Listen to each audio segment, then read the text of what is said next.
غم دیروز و پریروز و فلان سال و فلان حال و فلان مال که بر باد فنا رفت نخور. به خدا حسرت دیروز عذاب است. مردم شهر بهوشید، هرچه دارید و ندارید بپوشید و برقصید و بخندید که امشب سر هر کوچه خدا هست. روی دیوار دل خود بنویسید خدا هست.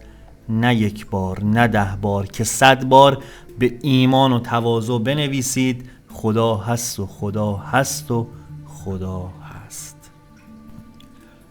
درود، من فرازم و اینجا کانال رازه. توی چنل راز من حافظ خونی و انرژی خونی انجام میدم و سعی میکنم غزلهای حافظ رو به شکلی ساده و به زبونی روون بیان کنم. تلاشم اینه که پیامی از دل کلام حافظ به گوشت برسونم که چاره‌گشای چالش‌های روزمره من و تو باشه. پیامایی که هر کدومش تلنگرهایی بهمون بزنه که بهتر زندگی کنیم. اگر به تازگی وارد چنل شدی بهت خیر مقدم و خوش آمد میگم. اگرم از رفقای قدیمی منی که دیگه بازی و بلدی قربون شکلت، من چند ثانیه سکوت میکنم تا تو نیت کنی، تصور کنی، تجسم کنی هر آنچه که در انتظار به دست اومدنش هستی. بریم تو دل ماجرا، تو نیت کن.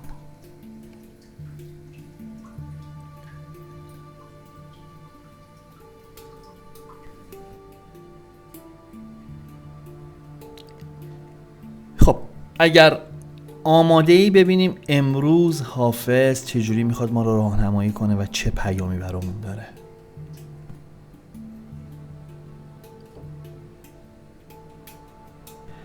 پیران سرم عشق جوانی به سر افتاد، وان راست که در دل بنهفتم به در افتاد. از راه نظر مرغ دلم گشت هواگیر، ای دیده نگه کن که به دام که در افتاد. دردا که از آن آهوی مشکین سیه چشم، چون نافه بسی خون دلم در جگر افتاد. از رهگذر خاک سر کوی شما بود، هر نافه که در دست نسیم سحر افتاد. مژگان تو تا تیغ جهانگیر برآورد، بس کشته دل زنده که بر یکدیگر افتاد. بس تجربه کردیم در این دیر مکافات، با درد کشان هر که در افتاد بر افتاد. گر جان بدهد سنگ سیه لعل نگردد، با طینت اصلی چه کند بد گوهر افتاد. حافظ که سر زلف بتان دست کشش بود، بس طرفه حریفیست کش اکنون به سر افتاد. خب ببینیم چه پیامی از دل این غزل میتونه امروز دستگیرمون بشه، چاره‌گشامون باشه. این غزل مربوط به سالهای آخر شعر و شاعری حافظ میشه، مال زمانی که از تبعید برگشته و یه گریزم به شاه شجاع میزنه و البته که حافظ از عشقی یاد میکنه که تناسبی با سن و سال اون نداشته. راز نهفته عشق آشکار شده و از زیبایی معشوقش خونین دل شده بوده. ببینیم برای امروز من و تو چی داره بگه. اینو باید بدونیم که این غزل مربوط به سالهای آخر شعر و شاعری حافظ بوده و مال زمانیه که دیگه از تبعید برگشته بوده و حافظ از عشقی یاد میکنه که تناسبی با سن و سالش نداشته و راز نهفته عشقش آشکار شده و از زیبایی معشوقش خونین دل شده بودش. در همین ابتدا پیامی که این غزل داره میگه که وظیفه‌ای و عهد و پیمونی روی دوش تو قرار گرفته که تو فکر میکنی از حد و توان و طاقت تو بیشتره و این تعبیرش به این صورته که برای انجام یک سری از کارها، یک سری از مسائل در زندگی، حتی وظایف روزانه، شاید قبل از این که هر مقدمه نیاز باشه قبلش یک آمادگی ذهنی لازمه. امروز آمادگی ذهنی تو نسبت به انجام یک سری از کارهای خیلی پیش پا افتاده میگه از دست دادی. شاید مثلا یک وظیفه کوچیک برای انجام یک کار اداری باشه، شاید ترس مثلا انجام دادن اون کار مانع از این بشه که تو به صورت منظم بخوای برنامه ریزی کنی و اون کار رو انجام بدی. پیام داره پرواضح بهت میگه اینو واسه خودت یه از کاه کوه نساز. کار عجیب غریبی نیست. یه آمادگی ذهنی پیدا کن، یه روز 2 روز روی کاغذ برنامه‌ات بنویس و این کار پیش میره. نترس.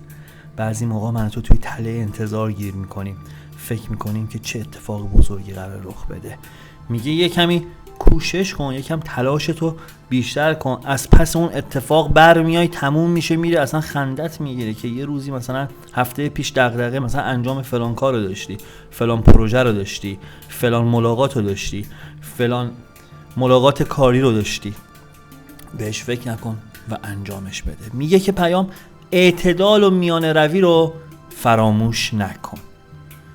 ازت میخواد که صادق باشی تا بتونی به هر چیزی که میخوای برسی.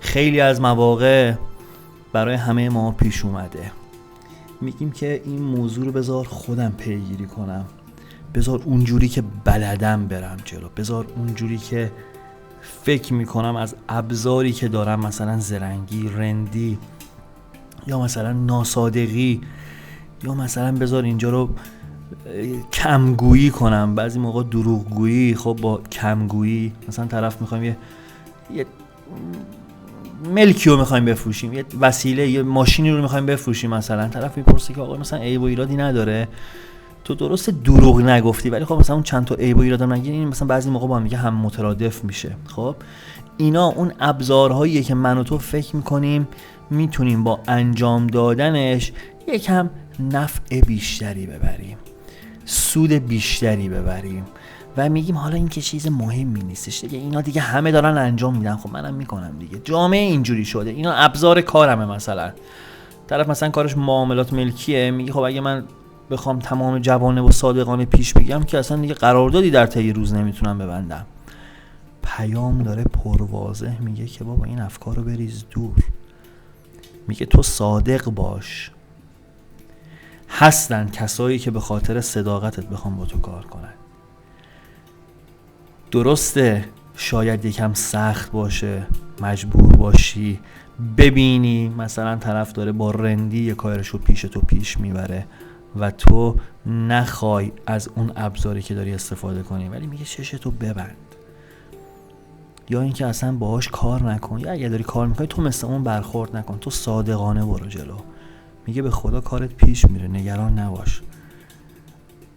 اونی که چرخ گردون رو داره مدیریت میکنه، اونی که حواسش به همه چی هست، اونی که ثانیه ثانیه روز و شب و کنار هم دیگه چیده، این میلیارد آدم دارن زندگی میکنن، حواسش به همه چی هست. هستن کسایی که به خاطر فرکانس مثبتی که تو داری با تو هم فرکانس بشن و تو مدار و کادر ذهنی تو قرار بگیرن. کافیه که تو شبیهشون بشی. پس امروز لازمش اینه که ما تغییر رو از خودمون شروع کنیم، خودمون رو جا به جا نکنیم، شهرمون و کشورمون رو عوض نکنیم. میتونیم همینجا هر جا که هستیم اگر آروم و قرار نداریم یه کمی شرایط خودمون رو تغییر بدیم. و گوشه دیگه این پیام که برای خود منم مبارکه و برای تو هم فرخنده است مسلماً، میگه که مدت هاست یه فکر و ایده‌ای به سرت افتاده که فکرش و حتی تداعی شدن این ماجرا بهت انرژی و نیرو میده. میگه عملی کردنش یه کوچولو کار سختیه، مشقت‌های خاص خودشو داره، ولی اون چه که عایدت میشه خستگی تمام این سختی ها رو از تنت به در میکنه، چون تو ذاتت پاکه، طینتت پاکه. پس اگر فکر انجام کاری رو در سر داری یک مدته، سختیاش هم هست درسته، ولی میگه زمانی که بهش برسی چنان حالت خوب میشه که اصلا یادت میره. پس این دیگه انتخابش با توه، بخوای شروعش کنی یا فقط در فکرت اونو بپرورونیش. و اینم باید بدونی که خیلی از وقتها تردید عامل شکسته. سر دورایی اگر قرار گرفتی فوری تصمیم بگیر، یکی رو انتخاب کن که باهاش مشورت کنی و بعدش با سرعت عملی که داری، با وقت شناسی که داری و با علاقه‌ای که داری کارو شروع کن، پیش ببر. اگر جزو اون دسته از افرادی بودی که نیت احساسی و عاشقی داشتی و توی تردید قرار گرفتی، پیام داره میگه که رهاش کن. چیزی رو از دست نمیدی، بلکه در همین ماه ملاقاتی برات پیش میاد که به نفعته، چه به لحاظ روحی چه به لحاظ معنوی و مادی. اگر سر دوراهی رها کردن شخصی هستی، پیام پرواضح داره میگه رهاش کن و صبر نکن. و در پایان این پیام همونجور که قبل تر گفتم، اگر انجام کاری رو در سر داری کار نداشته باش دیگران چی میگن. این هم به خاطر اینکه شاید با خیلی ها مشورت کردی. میگه فقط با عزیزترین کست، با کسی که فکر میکنی آگاه و عالم هست نسبت به اون کار مشورت کن، تصمیم درستتو بگیر و طبق وسوسه های این و اون عمل نکن. با قدرت برو جلو، به خدا توکل کن، مطمئنم که پیروز میشی. و این بود پیام امروز. ممنونم که تا اینجای ویدیو منو همراهی کردی. آیدی چنل تلگرامو توی توضیحات این ویدیو قرار دادم، ممنون میشم که اونجا با من همراه باشی. مطالبی هست که شاید برات جالب و جذاب باشه و البته که میتونی با معرفی کانال به دوستا و آشناهات کمک کنی که ما بزرگتر بشیم و با لایک ویدیو، با سابسکرایب کردن چنل و کامنت گذاشتن به من انرژی میدی. خواهش میکنم اینو از من دریغش نکن. و خواهشی که ازت دارم این که موزیک خوب گوش بده، از زندگیت لذت ببر و عاشقی کن، سیگار نکش، الکل هم مصرف نکن. پوینده باشی و پایدار رفیق.